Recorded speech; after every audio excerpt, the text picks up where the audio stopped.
Hey out there, this is March 18th, 2016, and it's just about a little after noon, about 5 minutes past noon, here in Shasta County, California, just north of Redding.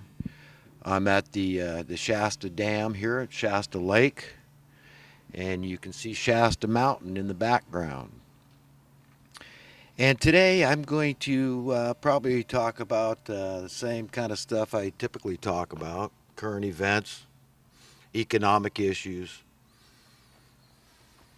philosophical issues, existential issues, esoteric issues, whatever issues I think might be pertinent, and to help do what I can to edify humanity, um, and to help people understand. Basically, that's what edify means. It means to help people to understand. And if you say things that edify people, well, that will help their understanding.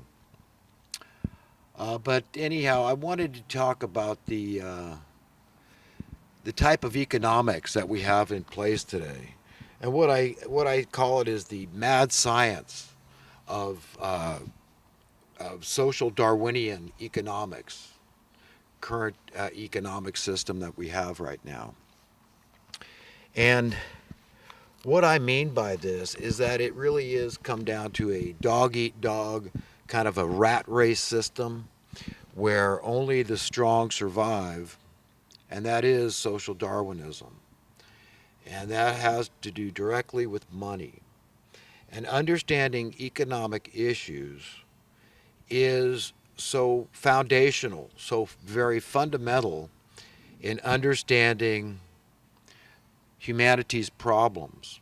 And I'm not talking about problems that occur across the board. Those kind of problems are accidents due to things like gravity being a deadly force, inertia, momentum, physics, the biology of the body, the atomic structure of the body. These things affect us all across the board. And I'm not going to talk about natural disasters because these, again, they affect people across the board. I'm not going to talk about diseases because they affect people across the board. At least these aren't my complaints. While I may talk about some of these things, these aren't the complaint that I put forth to try to help people understand what I'm talking about when it comes to problems and solving problems. So you get the gist of what I'm saying here. I'm talking about stuff, problems, humanity's problems that are solvable problems. And this is what I find so excruciatingly painful is seeing the truth about these issues and the vast majority of people not seeing the truth. And what's worse than them not seeing the truth is that it feels often like they're not trying to see the truth, like they really don't want to know right from wrong. They don't want to know because it frightens them. In fact, I got into a conversation here with a woman a little older than myself, and I was surprising her right and left with my rhetoric and trying to help her, understand what's happened in America, how far we've fallen from where we were.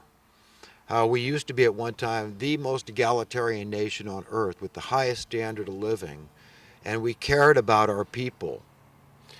And albeit, some say that we still have the greatest country in the world, and I would concur with that in a lot of ways, although I haven't lived everywhere in the world, so I can't say definitively that America is the best country in the world.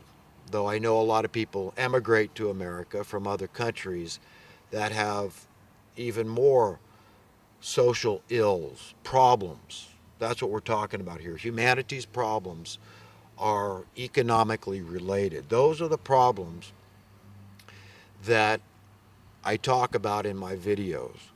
Okay, everything relates to money in this world, and it's all so very simple.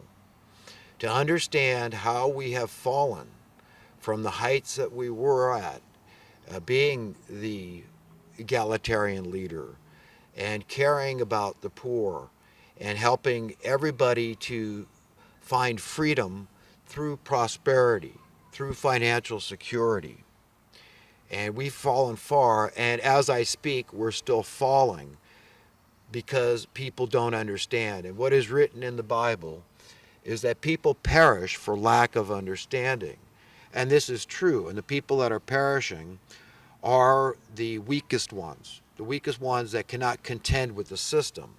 They're not necessarily weak in the sight of God. They might have strong faith.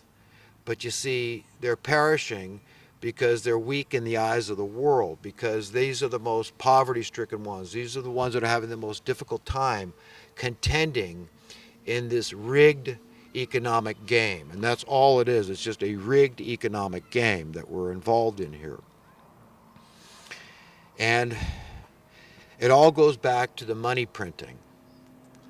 This is the root of all the evil, is the people that have control over the money printing, the exclusive privilege, the exclusive copyright to the money printing.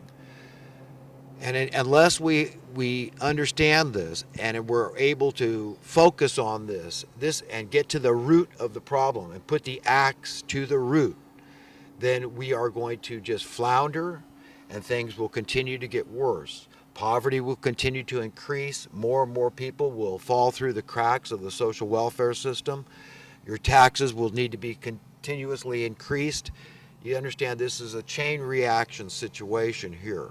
It's all about market manipulation, price rigging, price fixing.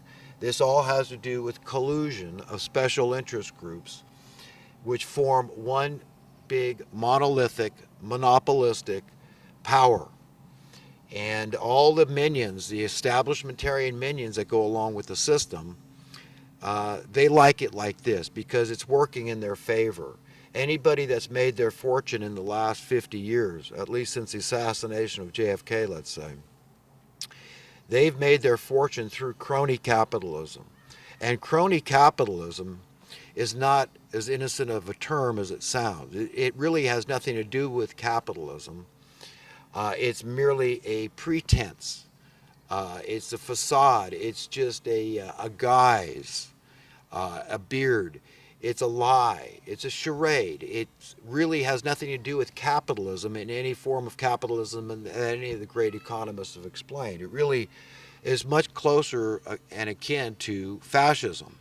This is when the government, who is supposed to represent the people of a country, that's the government. The government, these are employees of the people, right?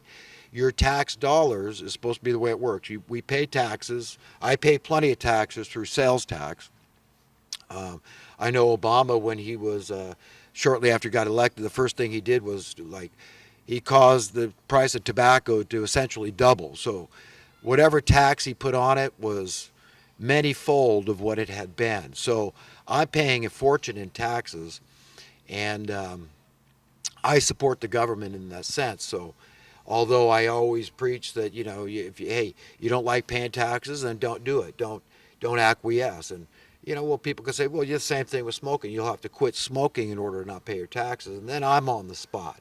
And I try not to be a hypocrite at all costs, believe me. But being that I do smoke, and I know that these taxes are earmarked for, these health services and whatnot. So I'm really paying a lot of other people's insurance because I've never cost the health service anything. My smoking habit has not cost the health service anything. So anyhow, the point I'm trying to make here is that things are a wild mess and nobody's got a plan for fixing it.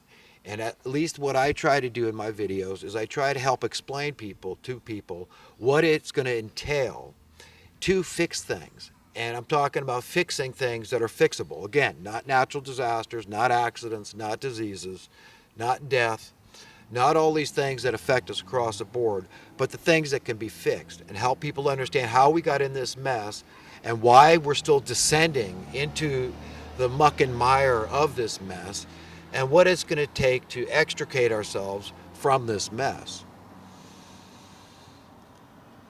Chain reaction inflation. That is a term that I've coined. And it really helps people to understand how one commodity uh, inflating dramatically in cost uh, can cause a ripple effect. This is it. It's cause and effect, and it is a chain reaction effect. Okay? So, in other words, if we're talking about a commodity such as housing, a commodity that none of us can live without, it's an absolute essential human need. There's no ifs, ands, or buts about it. You're born on a planet, and the most natural thing to do is to seek shelter. Okay? This is very, very fundamental and foundational to understand how things have gotten to be the mess that they are, and how serious and dire the straits of not only Americans but all humanity are. Um, so understand that if an essential human need, a commodity, is manipulated in cost, and so it inflates dramatically, as did housing, because it was manipulated. And it was manipulated by special interest groups. Now let's talk about the people that benefit from manipulating housing prices. Well, it used to be the innocent little homeowners said, well, I don't want you to manipulate prices, here in California at least, let's say, because then the tax appraiser, the tax assessor comes around and reappraises your property, reassesses your property, and then then you would have to pay more taxes. So that acted like a check, as bad as people could say, well, that's bad. I don't want people to do that. I want to leave it alone. I want my property taxes to be what they were when I first bought my house.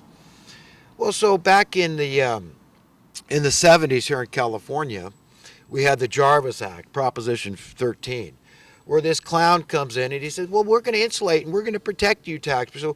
So what, you won't worry that, your neighbor had to pay more for his house, and so his taxes are twice what yours are, and on and on and on that theme. Now we're going to insulate you from that, and you're only going to pay taxes based on what you originally paid for your house. So if you bought your house in the 60s and you stay there, then the only property tax you're going to pay is that in that range. So if you paid $10,000 and you're paying 1% rate, then your taxes are going to run you about what is 1% of $10,000 annually? 10% would be $1,000, so 1% would be $100. It would cost you $100 a year in property taxes, which is, by today's standards, that's a very nominal fee because of the debasement of the currency, the devaluation of the currency, the deflation of the currency. You see, it's all commensurate. So as your cost of living goes up, the worth of your currency goes down. But anyhow, so this Jarvis Act was a one-time thing. You see, it's just when you buy the house, whatever price you pay, that's what it's based on. So you don't have to worry about market manipulators or any of this driving up the cost of housing, because that's just going to be equity on your side. So now the innocent little homeowner is not so innocent. He's thinking in his mind, well, this is my equity. This is my